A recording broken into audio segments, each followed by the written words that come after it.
Hello, family. I'm Megan Zimring, and I'm here to share with you my download for the upcoming full moon in Aries on October 15th. So this full moon in Aries is exact at 9:23 p.m. Pacific time. So if you're on the West Coast, this full moon will land exactly on October 15th. If you're on the East Coast, this full moon will land at 12:23 a.m. Eastern time on the 16th. So depending on where you are in the country, this full moon is either on the 15th or the 16th, but the time frame that it's landing will affect us all equally in a very powerful way. So it's important that we understand what the evolutionary invitations are as we step into this Aries lunar energy. And the way that I really like to dive into these lunar energies is through the doorway of the previous moon cycle. So we have every month a new moon and a full moon, and they each build off of one another. So if we work consciously with these energies, we're able to actually stack up each evolutionary invitation and take a step like a quantum leap, one step, another step, building one on top of the other, really working consciously with the energies. So 2 weeks ago, we had a new moon in Libra. A new moon is when the sun and the moon are together in the sky. So the sun has been moving through the constellation of Libra. At the moment of the moon caught up with the sun and made the conjunction, which is they're just together in the sky. It's a fusion of the lunar and solar energies. So at the new moon, we had a combination, a powerful packed punch of Libran energy with the moon and sun being together there in the sky. Now, 2 weeks later, the moon has moved opposite the sun. While the sun still stands in Libra, the moon is now opposite in the constellation of Aries. So 2 weeks ago, they're together in the sky, making this powerful energetic signature around relationship. So 2 weeks ago, we really had an invitation to set our intentions and create space for our natural partners to enter the scene, to release what doesn't serve us so that we are clear within our own consciousness, so that we're able to magnetize partners into our experience that serve our soul's evolutionary aims. So what does that mean? It means that the people in our lives serve as mirrors for us. They reflect back to us what all the parts of ourselves that are present, that we're conscious of, and also the parts of ourselves that we're not conscious of, that we need to understand exist inside of us. So oftentimes we hear when someone triggers you or upsets you, there's a part of yourself that exists inside of them that you're not willing to accept or look at.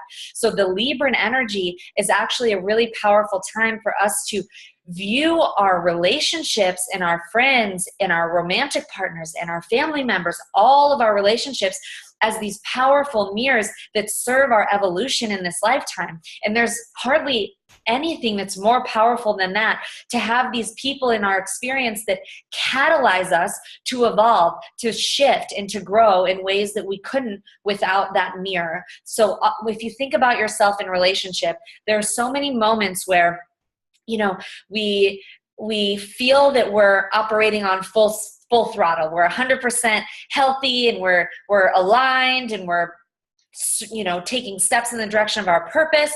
Then we get into romantic relationship oftentimes, or deep friendship, really the kinds of friendship that they'll tell you even what you don't want to hear.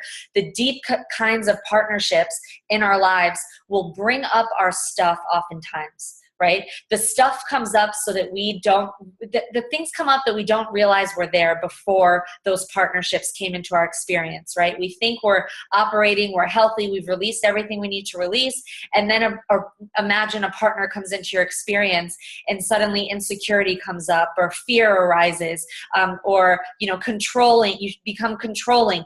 These are energies that still existed inside of you. You just didn't know it until that mirror came in and showed you that part of yourself was still present, and gave you an opportunity to witness it, notice it, and heal it, release it, process that emotion. So then moving forward into the next phase of your journey in your future relationships, or as you move forward in the development of that relationship, you can show up as a more integrated, whole, healthy version of yourself with a deeper level of self-understanding, a deeper level of clarity.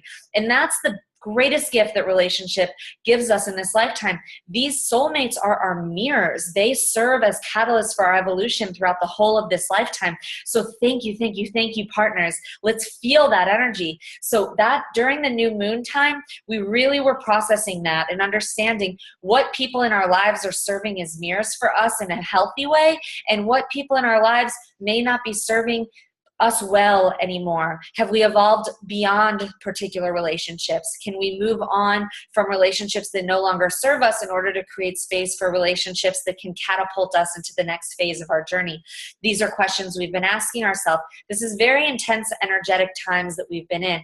Now, the Libran energy, because it's so much oriented toward relationship, there's also a call towards compromise, right? Towards being able to show up in a way that serves not only yourself, but also your partners. So can you receive perspectives that may not align exactly with your own, that may not be, it might not be what you think, but can you hold space for that, receive it, and actually process what someone else is telling you instead of becoming triggered by it and defensive?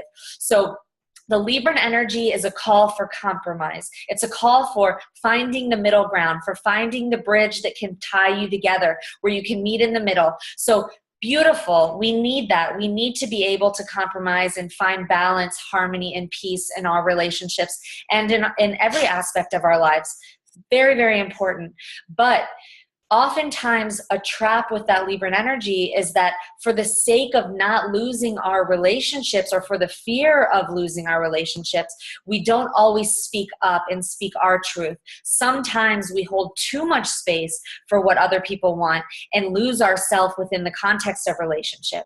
So now here we go into the Aries energy on the 15th or 16th.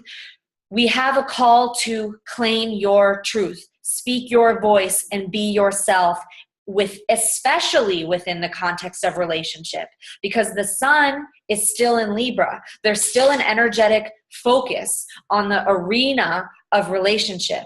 Now, at the same time, with the full moon in Aries, there's a simultaneous energetic focus on understanding who you really are, and true to the warrior way that is Aries, having the courage to show up and represent that part of yourself.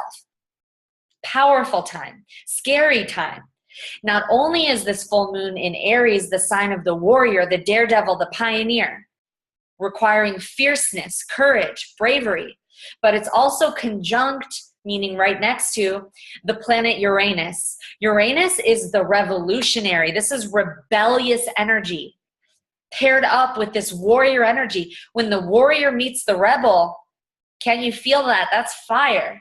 There's potential for some explosiveness during this time. There's potential for arguments during this time. There's potential for some combat during this time. But what the aim really is to find the middle ground.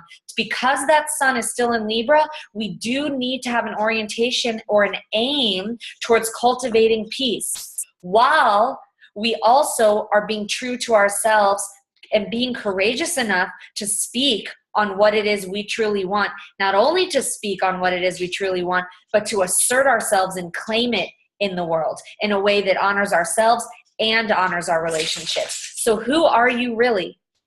What is the most representative of your authentic self during this time?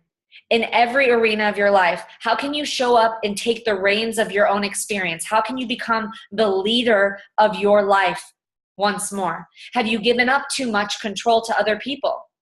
You know, during this Aries time, we ask ourselves the question, oftentimes we have a choice. Do I want to be the hunter or do I want to be the prey? And the answer may be, I don't know, is there a middle ground? Sometimes there won't be. So show up and be the hunter. Show up for yourself and claim what it is that you want. Fight for what it is that you desire, which requires you to first get clear on that. So this pulse of lunar energy, when we hit this full moon in Aries, is an invitation to first get clear on who you are and then be willing to claim it with courage, with fearlessness. Fearlessness, not defined as, acting without, having no fear. It's defined as, in fact, let me reframe that. Courage not defined as fearlessness. right? We all have fear. Fear is okay. Fear is likely going to emerge during this time. That'll be difficult to get around. Oftentimes we have to operate even when we're afraid. We need to learn how to have the reins of our experience and act even when our voice is shaking. Act even when we're afraid, even when our body is like, no, don't do it. As long as it aligns with the truth of who you are, what you believe from the most authentic place, this is the moment to act. This is the moment to act while also honoring the sacredness of your relationships and your partners, because they've been here for you to show up as mirrors to help you evolve and grow all throughout the whole of this lifetime. So let's honor ourselves while honoring each other. And in fact, the highest vibration here is to engage in relationships that not only honor you, but push you, compel you, and support you in claiming what it is that you desire in every arena of your life, in your business, in how you're living, how you're taking care of yourself, and how you're showing up in your relationships. In every arena, this is the moment to claim your truth and speak your voice. So I'm here to support you as you step fully into your power during this time. If you're interested in signing up for a full session with me, you can check me out at meganzimmering.com. And until next time, I am sending the biggest blast of love to you all. Mwah.